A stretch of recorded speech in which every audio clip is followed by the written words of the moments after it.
Okay, let's start the semiconductor. First question अच्छे से समझेंगे। लिखा है the concentration of hole and electron at 300 kelvin पे इतना दिया गया है इलेक्ट्रॉन और होल का।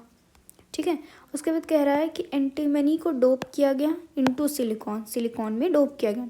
कह रहा है एक एंटीमनी का एटम लगभग 10⁻7 सिलिकॉन एटम में डाला गया। मतलब कि 10⁻7 सिलिकॉन एटम में एक एंटीमनी डाला गया। इसका मतलब एक सिलिकॉन में कितना डाला गया, 1/10⁻7 एंटीमनी डाला गया। ठीक है, उसके बाद कह रहा है कि एज्यूमिंग जो हाफ ऑफ द इम्प्योरिटी है वो ही सिर्फ कंट्रीब्यूट कर रहा है कंडक्शन बैंड में। मतलब जो हाफ है इम्प्योरिटी बस उतना ही है जो कंडक्शन बैंड में काम कर रहा है, मतलब इलेक्ट्रॉन की तरह। ठीक है, तो हमें फैक्टर निकालना है by which number of charge carrier increase, जिससे वो इंक्रीज हुआ, कितना इंक्रीज हुआ ये निकालना है। ड्यू टू डोपिंग, कितना डोपिंग किया गया है, कितने सिलिकॉन एटम में, 5 × 10⁻28 सिलिकॉन एटम में डोपिंग की गई है। तो इसका मतलब 5 × 10⁸ सिलिकॉन एटम में की गई है कितनी डोपिंग। तो वह हमने निकाला था कि 1 क्या एक एंटीमनी में हमने निकाला था कितना, 10⁻7 सिलिकॉन एटम। इसका मतलब कि एक सिलिकॉन एटम में कितना, 1/10⁻7। हाँ, तो ऐसे ही 5 × 10⁻, सिलिकॉन एटम में क्या होगा, 5 × 10⁻28 अपॉन 1/10⁻7 हो जाएगा। ठीक है, इसका मतलब कितना आ गया आपका, 5 × 10⁻12 आ गया। अब उसमें से भी कह रहे हैं कि सिर्फ हाफ ऑफ द इम्प्योरिटी है जो कंडक्ट करा रही है, तो इसका मतलब इसको हम लोग हाफ कर देंगे, 2.5 × 10⁻21 आ गया। ये तुम्हारा फाइनल वाला हो गया। एंड डोनर एटम आ गया क्या, फाइनल। एंटीमनी पेंटावेलेंट है तो इलेक्ट्रॉन वहाँ ज़्यादा होता है, होल कम होगा, तो इसी वजह से होल ज़्यादा ही कम होता है, इसी वजह से एन फाइनल जो होगा वो सिर्फ किसके बराबर आ जाएगा आपके, एन क्या नाम है, एन जो एन डोनर अपॉन 2 आया है इसके बराबर हो जाएगा। ठीक है, और जो एन, ये तो एन फाइनल निकल गया। एन इनिशियल क्या था, एन इनिशियल में हमें दिया गया है कि इलेक्ट्रॉन और होल पेयर कितना था, 7 × 10⁻15 था। मतलब टोटल कितना हो जाएगा, दोनों को प्लस कर दो, 14 × 10⁻15 हो जाएगा। तो क्या हुआ कि फाइनल आपका कितना आया, 2.5 × 10⁻12 और इनिशियल कितना आया, 14 × 10⁻15 आया। इसका मतलब हमें फैक्टर निकालना है तो क्या करेंगे, n final minus n initial upon n initial कर देंगे। Very easy. इस क्वेश्चन में देखो इम्पोर्टेंट ये था, देखो मैक्सिमम करंट जानती हूँ कैसे निकालना है। इसका कितना दिया गया है, 0.7 दिया गया है। इसका कितना हो जाएगा, क्योंकि 10 वोल्ट दिया हुआ है, तो इसका कितना हो जाएगा, इसका हो जाएगा कितना, ये 0.7 दिया है तो इसका हो जाएगा 9.3 हो जाएगा। ठीक है, ये 9.3 आ गया। तो अगर हमें वोल्टेज पता है, आर पता है, तो यहाँ से आई निकल जाएगा, आई भी आ जाएगा, आई आ गया। उसके बाद हमें पूछ रहा है कैलकुलेट करना है average heat loss in the resistance over single cycle. अब हमें सिंगल साइकिल में, अब जब ये कैसा है, ये हाफ वेव रेक्टिफायर है, तो इसका ग्राफ कुछ इस तरीके का बनेगा, है ना, कुछ इस तरीके का बनेगा हाफ क्योंकि बनता है। तो हमें सिर्फ एवरेज लॉस निकालना है एक सिंगल साइकिल में, तो सिंगल साइकिल बस इतना हुआ, इतना। तो ये कितना यहाँ की, ये कहाँ तक है, 0.1 सेकेंड तक है। इम्पॉर्टेंट यहाँ पे टाइम में 0.1 सेकेंड सिंगल साइकिल के लिए बोला है, तो सिर्फ यहाँ तक होगा, 0.1 सेकेंड आएगा। तो हम आई निकाल लिए थे, तो आई², आर तो हमें दिया गया है, और टी हमें कितना लेना है, 0.1 सेकेंड लेना है बस। कह रहे हैं what is the order of the reverse saturation current before breakdown. देखो जब ब्रेकडाउन नहीं हुआ था जीनर डायोड में, तब आपके माइक्रो एम्पियर में करंट थे। जब आपका ब्रेकडाउन हो जाता है तो आपके मिली एम्पियर में करंट हो जाते हैं।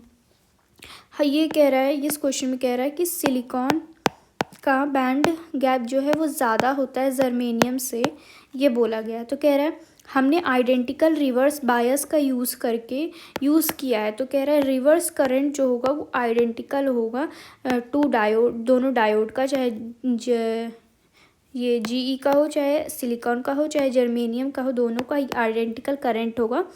वो इस बात पे नहीं डिपेंड करेगा कि बैंड गैप कितना है कितना नहीं है, वो इस बात पे डिपेंड करेगा कि रिवर्स बायस आपका आइडेंटिकल है या नहीं है, तो सेम होगा। लॉजिक गेट जो होता है is an electric circuit which make logic decision, क्या करता है, लॉजिक डिसीजन मेक करता है। और कह रहा है टेम्परेचर इंक्रीज़ करने पे आपकी जो स्पेसिफिक रेसिस्टेंस मतलब रेसिस्टिविटी होती है वो डिक्रीज़ करती है। सेमीकंडक्टर में रेसिस्टिविटी क्या करती है, डिक्रीज़ करती है। कह रहा है which is wrong statement, P&N type semiconductor use किया जाता है मोर यूज़फुल होता है देन वैक्यूम ट्यूब। क्यों, बिकॉज इनके पास एफिशिएंसी ज़्यादा होती है। किसके पास, PN टाइप के पास ज़्यादा एफिशिएंसी होती है और उनके पास हाई वोल्टेज होता है अक्रॉस द जंक्शन, इसलिए वो ज़्यादा एफिशिएंसी मतलब उसको इसलिए हम ज़्यादा यूज़ करते हैं। फिर इसमें इस क्वेश्चन में कह रहे हैं कि अगर हम लोग टेम्परेचर को इंक्रीज़ कर दें तो नंबर ऑफ़ इलेक्ट्रॉन्स पे क्या फ़र्क पड़ेगा और ड्रिफ्ट वेलोसिटी पे क्या फ़र्क पड़ेगा। तो याद रखना है टेम्परेचर इंक्रीज़ करने पे नंबर ऑफ़ इलेक्ट्रॉन्स जो होंगे वो इंक्रीज़ करेंगे और जो ड्रिफ्ट वेलोसिटी है वो डिक्रीज़ करेगी, क्योंकि V is inversely proportional to 1/n होता है।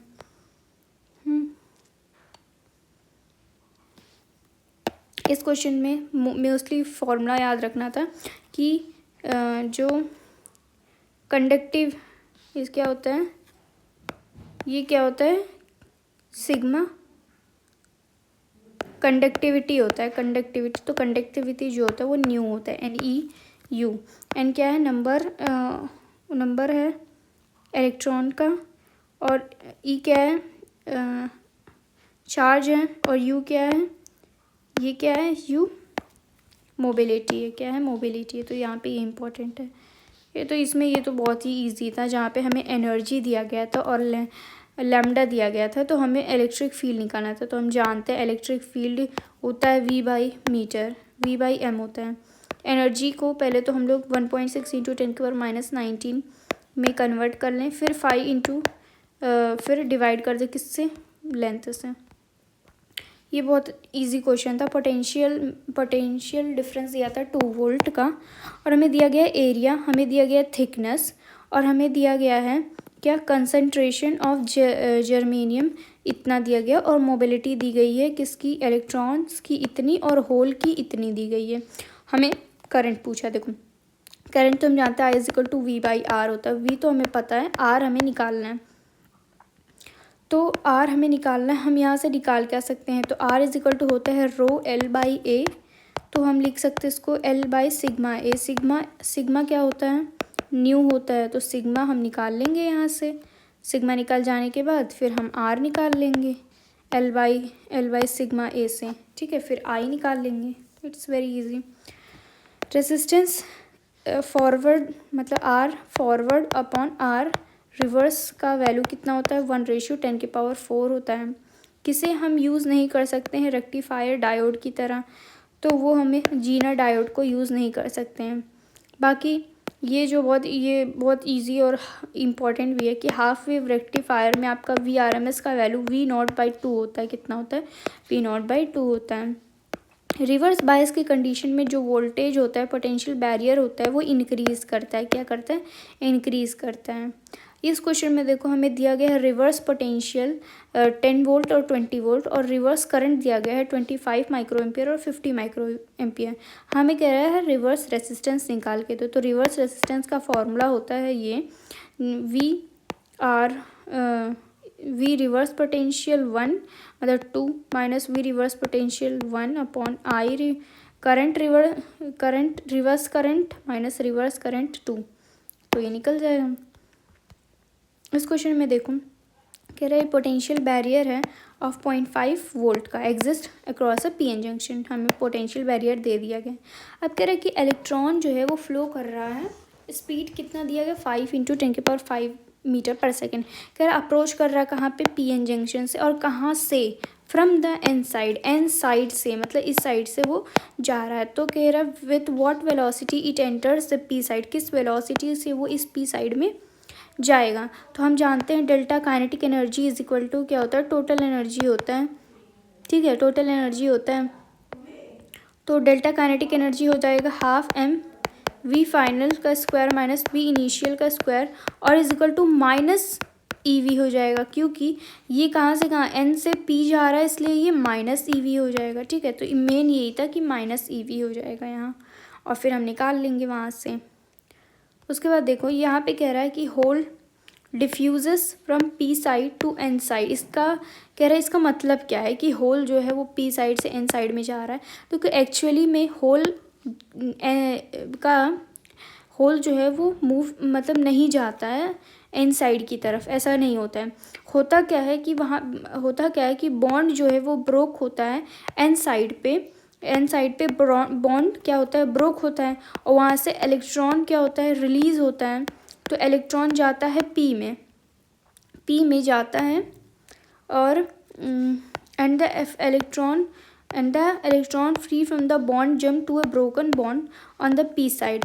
और वो मतलब जहाँ पे मतलब होल कहीं जाता नहीं है, वो पी साइड में वो होल मान लो टूट के कहीं ऊपर चला जाता है, तो वो जो इलेक्ट्रॉन आता है वो यहीं पे आके न्यूट्रलाइज कर देता है इसको। तो फिर लगने लगता है कि जो होल है उसका डिफ्यूज़न हुआ है फ्रॉम पी से एन साइड, तो ऐसा होता नहीं है।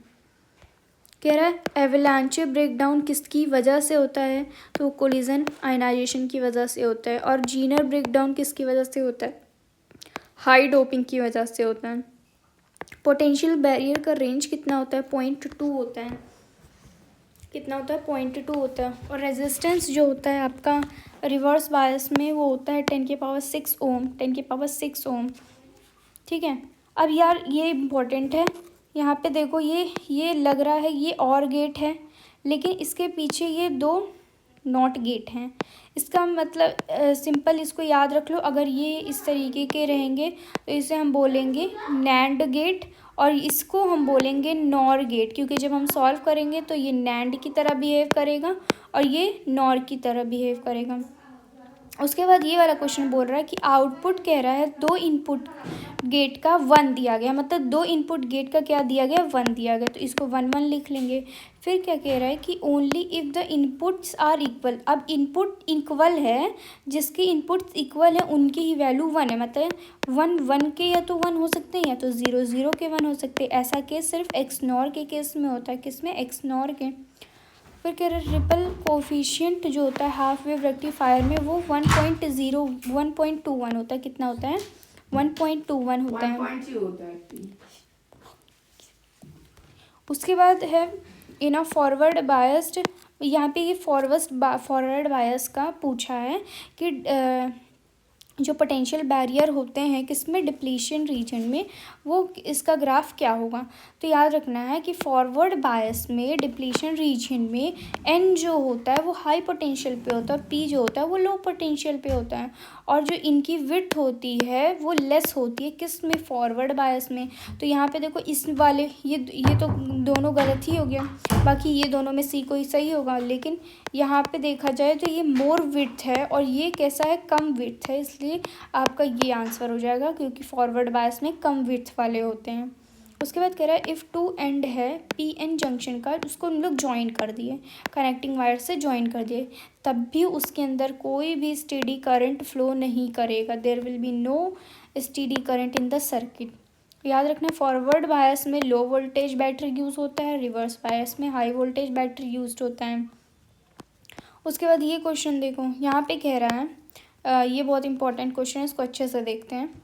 जैसे ये देखो ये 6 वोल्ट है, ठीक है, और ये हमारा आउटपुट है, मतलब अगर इस साइड से अगर करंट आएगा तभी कहीं ना कहीं वो मतलब आउटपुट या इस तरफ से आएगा तभी 1 होगा।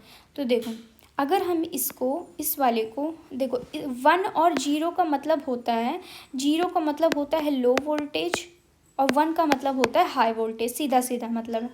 तो अगर हम मान लो यहाँ पे क्या रख दें, फर्स्ट केस देखते हैं 0 0 रख के, तो अगर हम यहाँ पे 0 रख दें इसका मतलब क्या हो गया कि ये 0 वोल्टेज पे है, ये 0 वोल्टेज पे है, ठीक है।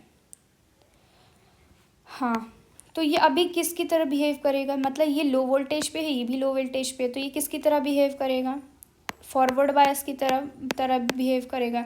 इसका मतलब क्या हुआ कि यहाँ से आपका करंट फ्लो होगा, इस यहाँ जाएगा, और फिर इसमें क्या होगा, यहाँ से भी करंट फ्लो होगा, इधर जाएगा, यहाँ कोई भी करंट नहीं जाएगा। तो इसका 0 0 का आंसर क्या आ गया, 0। अब आ गया सेकंड केस क्या है, 1,0। मान लो इसको 1 रख लो, इसको 0 रख लो, तो ये तो तुम्हारा रिवर्स बायस हो गया, तो इसको तो काट दो। लेकिन 1 इस वाले में क्या होगा, या 1 में क्या होगा कि ये फॉरवर्ड बायस की तरह काम करेगा और करंट इधर चला जाएगा, इधर एक भी नहीं जाएगा, तो ये भी 0 हो गया। सेम ऐसे ही केस में 0 1 के केस में भी ऐसे ही होगा। अब 1 1 केस में 1 1 के केस में यहाँ पे 1 रखते हैं, यहाँ पे 1 रखते हैं, इसका मतलब ये हाई वोल्टेज पे होगा, ये भी हाई वोल्टेज पे हो गया, मतलब ये रिवर्स बायस की तरह काम करेगा, तो ये दोनों कट जाएगा। बाकी करंट इधर से इधर आ जाएगा, इसमें तो जाएगा नहीं क्योंकि यहाँ रेजिस्टेंस है, तो ये करंट इधर आ जाएगा, इसकी वैल्यू 1 आ जाएगी। और ऐसा केस सिर्फ किस में होता है, आपके A डॉट B मतलब एंड गेट में होता है। ठीक है, इस क्वेश्चन में देखो कह रहा है middle of the depletion region में रिवर्स बायस में आपका इलेक्ट्रिक फील्ड मिडिल में क्या होता है, 0 होता है। क्या होता है, 0 होता है। यहाँ ये इंपॉर्टेंट है कि लैटिस कांस्टेंट जो है वो डायरेक्टली प्रोपोर्शनल होता है कंडक्शन के एनर्जी के और डायरेक्टली प्रोपोर्शनल होता है वैलेंस के एनर्जी के, और इन्वर्सली प्रोपोर्शनल होता है इस बैंड गैप की एनर्जी से। तो अगर लैटिस एनर्जी डिक्रीज़ किया जाएगा तो आपके EC और EV भी डिक्रीज़ करेंगे, बाकी EG जो है वो इंक्रीज़ कर जाएंगे। ये क्वेश्चन का इम्पॉर्टेंट है वर्ड। यहाँ पे क्या कह रहा है, कह रहा है जो आउटपुट और है is connected to both the input of NAND।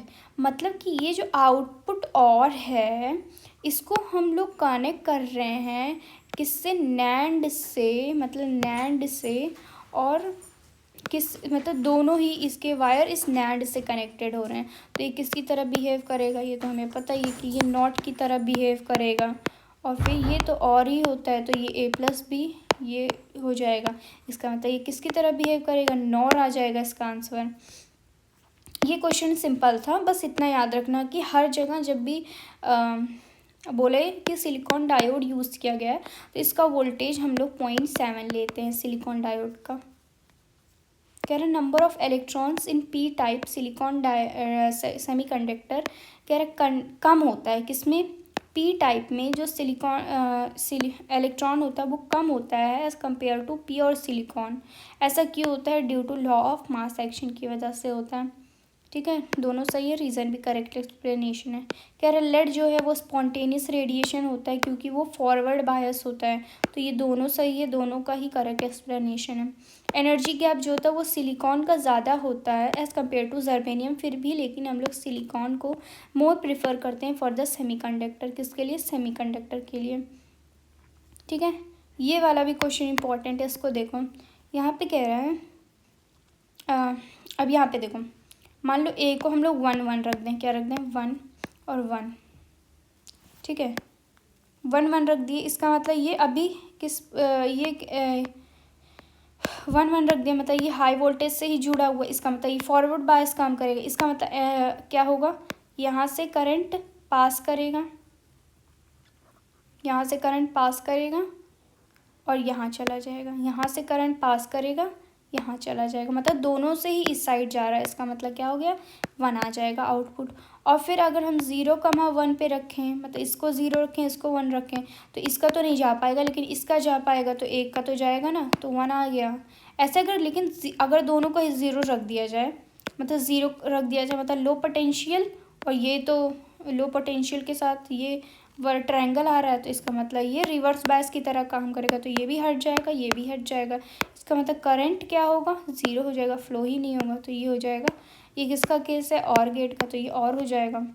और लेड में विजिबल रीजन का एनर्जी बैंड का कितना होता है, 1.7 EV से 3 EV होता है। कितना, 1.7 से 3 EV होता है।